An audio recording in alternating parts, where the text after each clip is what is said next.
Hi, friends, and welcome to 15241 Today Talk. Jim and Lanny on stage. We're on the Upper St. Clair stage, and we have an outstanding guest. So pleased that Eddie Johnston has agreed to join us, spend about 30 minutes with us talking about his life in hockey and his time in Upper St. Clair, NFL goalie, a coach, a general manager. Do I have it right, Eddie, that you have 3 Stanley Cups, 2 as a player? You have 5. Oh, I'm glad I clarified that. Yeah. Got 5, 2 as a player and 3 with the Penguins. The 2 as a player with the Bruins. With the Bruins, yeah, 1970 and 72. Did you, when you started your career as a hockey player, even from the young age of 10, and we were talking about that earlier, always as a goalie? Yeah, I had 6 brothers, 5, and I was the 6th one. And the oldest ones put me in net because, they'd go out and play and skate. And back then, all the cold weather and that, so I was their dummy. I was the guy they put in nets back then. So there's 6 brothers, and they decide that you're the goalie. Yeah. Grew up in Montreal. Yeah, right downtown in Montreal, right basically about where the new rink is downtown on St. Antoine Street. I could walk 5 minutes to the rink now. My house back then. It was, you said all your activities in those days growing up were outdoors. Everything was outdoors. There was no such thing as you'd come into. The first time I played was in the Montreal Forum, and that was in high school. They used to have a tournament every year, and they'd invite so many schools and that, and that's how I end up getting scouted. Well, now, when you played outdoors, was there an outdoor rink, or did you pond? Or? There was a rink. Every district had an outdoor rink, and you'd have competition against different rinks all the time. When you're 14, 15 in that area. Yeah, but it was all outdoors. Yeah. Cold back then. How cold? Oh, out of curiosity. Well, I tell you, you'd be below 0, and a lot of times you'd be playing below 0. And it would start snowing in October, and it wouldn't stop until in April or so, like that. And the snowbanks were 15, 20 feet high. You never had the opportunity to see who was across the street. It was that bad then. So then you decided not to go to college, but to play junior hockey? Yeah, I had the opportunity from Michigan State offered me a scholarship, and I decided with the Montreal organization gave me to play juniors for them, so I took that opportunity. Back then that was the number. Anytime Montreal Canadiens give you the opportunity, you had to take it, unless you were a complete dummy or something. And then your first opportunity to play pro hockey in the Bruins organization? Yeah, I played in the minors for a few years first, and then I came into Boston in 1962. It was my first year in the league. Tell us a good Bobby Orr story in 1960. Well, I can tell you one of them. I remember when his first year, he was 18 years old, came to our training camp, and he was like God. That's how good he was. And his dad asked me, he said, "Mr. Johnson, do you think my son Bobby could stay with you?" And I didn't have the best reputation back then. I used to frequent the bars in downtown, and I ended up getting a nickname downtown. But eventually he stayed with me. He never touched a drink till he was 21 years old. And he used to take me downtown to the bars, and he'd wait for me after and pick me up, and I'd get in the back seat, and he'd drive me home. Then after about 2 weeks, I bought him a chauffeur's cap. And here's the best player in the game, and he'd open the door for me, and I'd just go in the back seat, and that's how I got home. Correct me if I'm wrong, but because I'm not a hockey guy, I don't know much about it, but when I watched Bobby Orr play, it just seems like he was so much faster than anybody else. Is that true? But there's no question about it. He dominated the game. He changed the whole game. It became, he won the scoring championship. If we were ahead in games, he would slow the game down. If we were behind, he'd pick it up. There was only one other player like that. It was a guy named Doug Harvey. But Orr was the only guy. If you talk to anybody, Gretzky, or anybody, the best player that ever played the game, they all say Bobby Orr. I had the good fortune to play with him for 12 years. Maybe I do have an eye for hockey. Yeah, it sounds like it. I picked right up on that. Yeah. Well, being a coach, Jim, you'd pick up that pretty good. Being a goaltender, being a goalie, without what did you have? You had minimal equipment, right? You didn't have a mask. No mask. Did you ever play pro ball or pro hockey yourself, where you did wear a mask, or were your entire career without a mask? No. I unfortunately talk about Mr. Orr. We're in Detroit, and I was off to my best start that season. And a guy named Eddie Shack used to only have one puck on the ice all the time, but Eddie Shack got a puck from somebody else. So when he got the puck from somebody else, I took a little peek at him, because I didn't know if he was going to shoot it. And Orr had shot the puck and hit me in the head, and then I was in a coma for 6 weeks. Yeah. So I had a few injuries. I had 5 broken noses. My ear was sewn back on, plus a few breaks here and there. The concussion that you suffered, and you said you were out for 6 weeks. Did you? I was in a coma. With coma, I'm sorry. Did you come back and play after that? Oh yeah, came back in March that year. I had a mask on then. Basically had to put one on back then. And the only guy when we were playing, there was only one goalkeeper. There's only 6 teams in the league, and the only guy that had a small mask on was a guy named Jacques Blond. He was the only smart guy. Like we used to say, the number on your back. We all wore number 1, and that basically was our IQ with it. Anybody that played without a mask, that was your IQ. But That is amazing by today's standards of people always talking about concussions and football helmets and all that. And here you played those years without a helmet, without a face mask. Without a face mask. But like I said, and nobody wore them back then, And it was just, you would start training camp on the first day of training camp, and you were black and blue because the equipment was never the same as it is now. I mean, now they got the big shoulder pads and arm pads, and the gloves are so much bigger and everything, But that's the way it was back then, I found out, looking at your bio, that you are the last National Hockey League goalie to play every minute of every game of a season. Yep. 63-64 was the year. Yeah. That's phenomenal. Yeah, I was.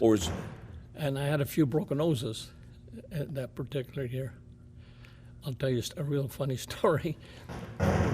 We go into New York, and I break my nose in New York on a Wednesday. And when you broke your nose, they used to put those little things up your nose, and you go back and play. The game would hold up for maybe a couple of minutes, and you go in there, and the doctor would stick him in there. Then I re-broke it again on Saturday night in Montreal. And when I got off the plane, they took me to the Mass General Hospital because both my eyes were pretty well shut. And they used to put leeches on your eyes, to take the swelling down. They still use leeches today, and played the next night against Chicago, beat them 2-0. These stories are amazing. What do you think about the way they alternate goalies today? A lot of times they don't play 2 days in a row. No. What do you think of that? Well, it travel too. You're going coast to coast, and there's a 3-hour difference in time, and and you're playing back-to-back games. So I think it's very, very important. You got to have two capable guys to play in the league now, especially with the travel and, like you say, back-to-back games and stuff like that. It's very important. What's your role today with the Penguins? I'm senior advisor. They just keep me on the side, and I go down after. I go to every game here, and I go down after the game and see the coaches. If they want, if I see something up there, they'll ask me. But they're doing such a great job now.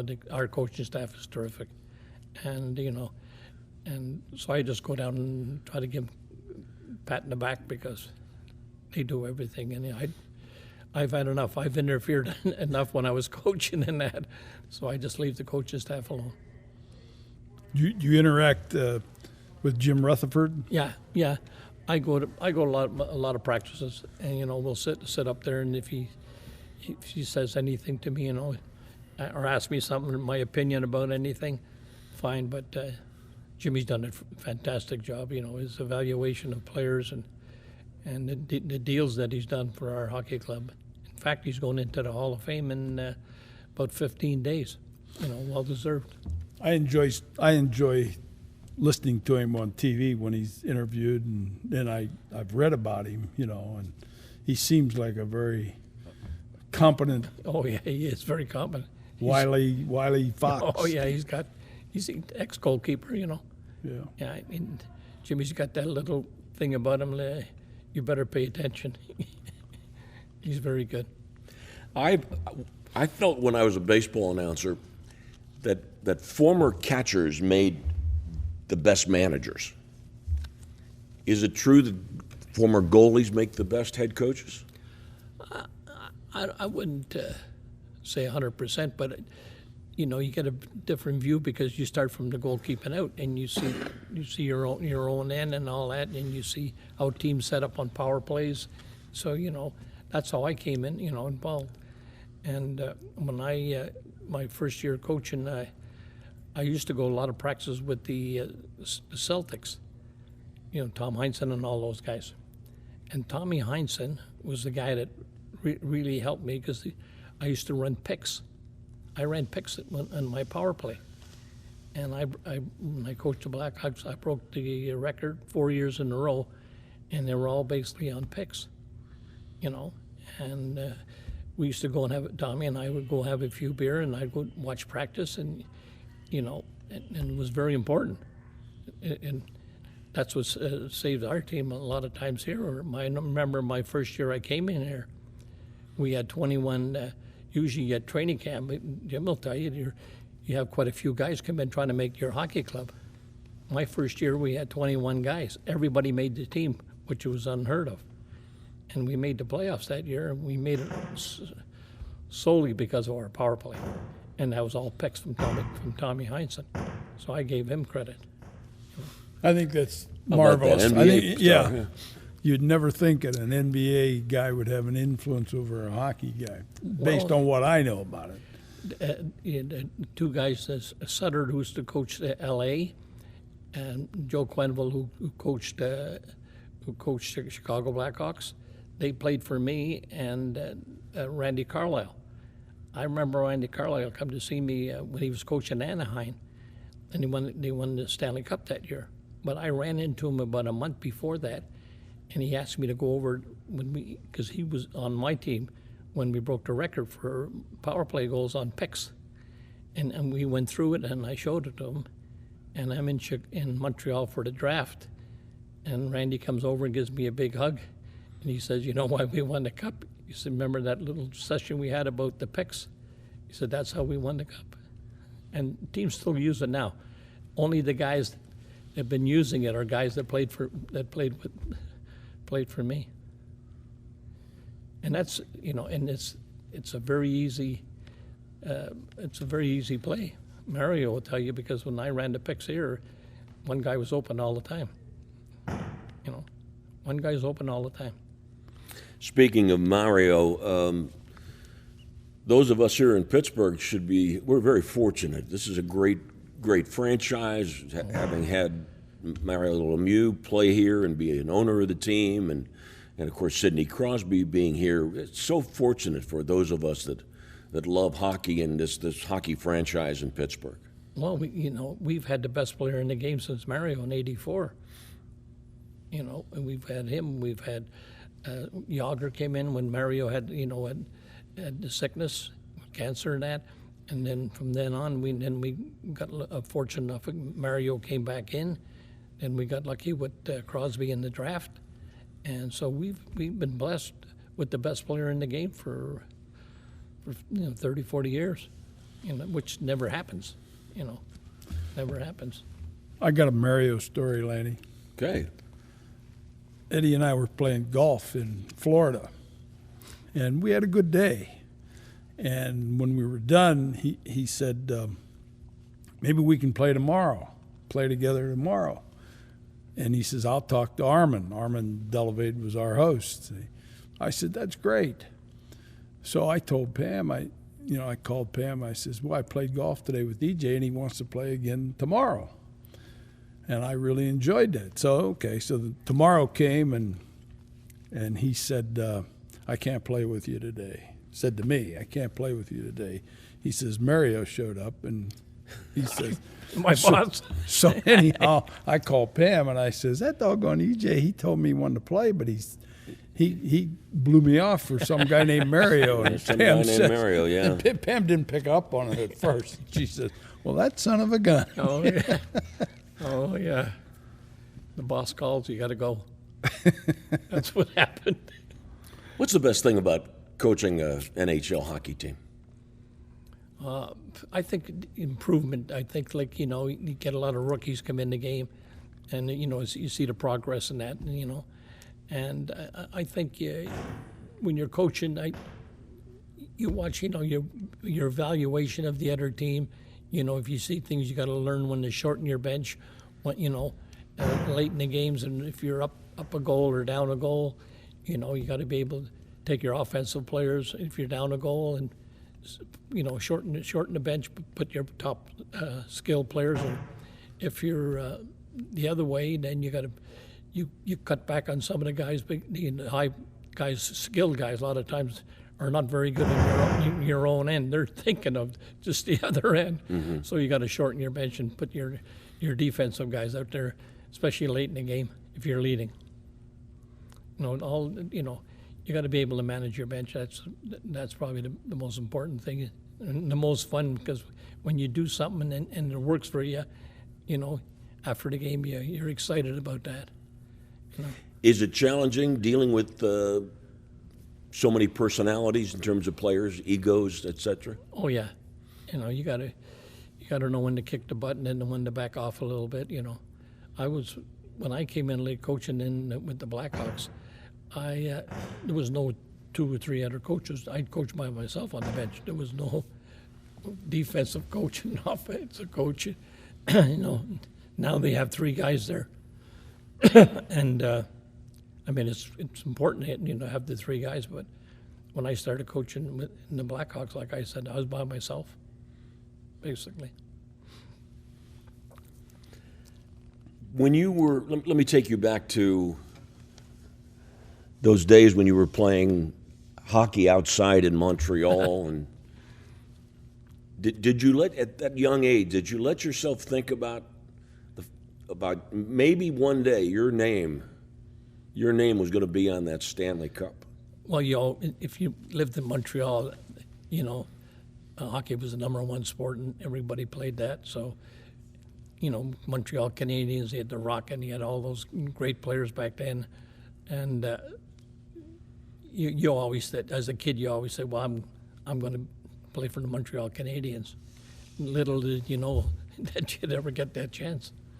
But that was the goal for everybody, especially in Montreal and basically Montreal, Toronto, all those cities, because there was only Montreal and Toronto. There were only 2 teams in the NHL at that particular time. So everybody was, either a Leaf fan or a Montreal Canadian fan. The guys you grew up with and the guys you played as a youth, how many of them made the National Hockey League? Not that many, to be honest with you. Really? Yeah, not that many. From my area, no, because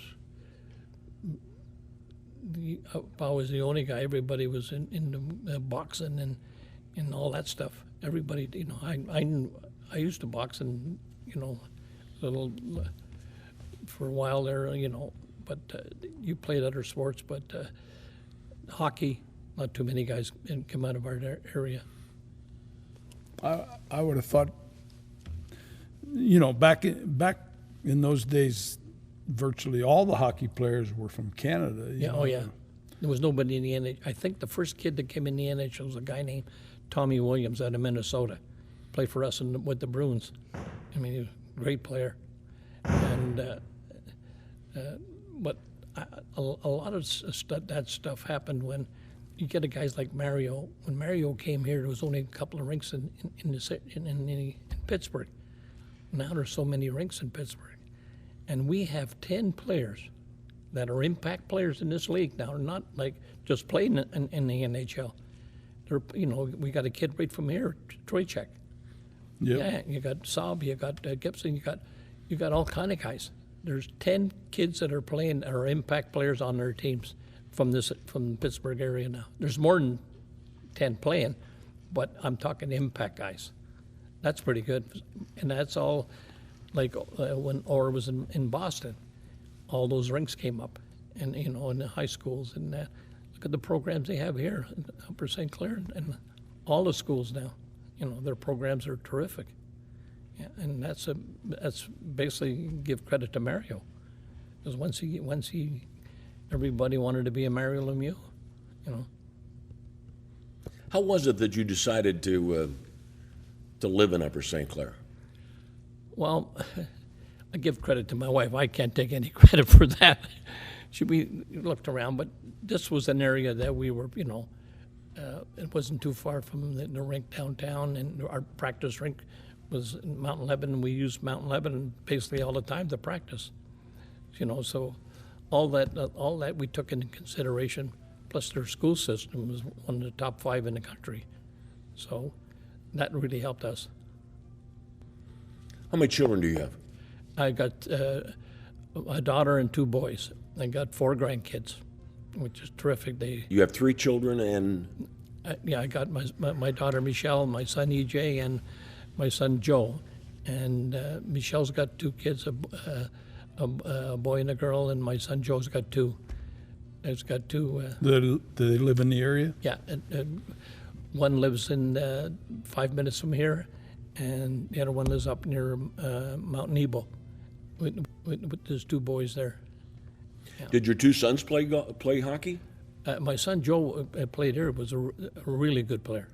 He had a chance to get scholarships, but unfortunately, he just association with some the wrong people at that time, and next thing you know that he came home one day and he quit. I said, "What do you mean you quit?" So I don't want to play no more. But he was a good one. And my son EJ, he played soccer, and that he was very good. And they were both terrific golfers. Both of them are very good. But Joe was a real good player. He played with Mark Malone's son, Greg Malone's son. And when he quit, the coach must have came at least 3 or 4 times to my house trying to get him back in. But he just, for some unknown reason, didn't want to play. Believe me, he regretted it after. Now he's, knock on wood, he's been terrific. Well, how's Mario's health these days? Oh, he's been knock on wood. He's been very good. Yeah. He's very good. Yeah. Thank God for Mario. People don't realize what he's done for the city and that. He's got 35 or 36 his son's name in hospitals and that. He built a huge one down in Walter Reed Hospital, but he has, for the parents bring their kids and they have that, Austin playroom. Right. He's got 35 of them in the States here. People, and that's when he, to his foundation, and he has all those little things that he raises money for, and that's how he builds them. But he's got 35 of them, and it's not too many people talk about that, but that's he's such a plus for this city. It's been fantastic. God bless him. Yes, indeed. Well, EJ, thank you for joining us. We Well, really appreciate great. you coming in and sharing some stories with us. And The stories are always great, aren't they? yes, Oh indeed. yeah, Some of them are unprintable, but And from time to time, you have come by and played in my golf tournament. I appreciate that very much, and thank you for joining us on the show today. oh, thank you for inviting me. Thanks, Jim. Maybe my golfing partner in Florida. That would be fun. Yeah. All right, Eddie Johnston, EJ, joining us on 15241 Today Talk. Our associate coordinating producer, Linda Dodinsky, and our director and producer, Glenn Ward. Thanks for joining us.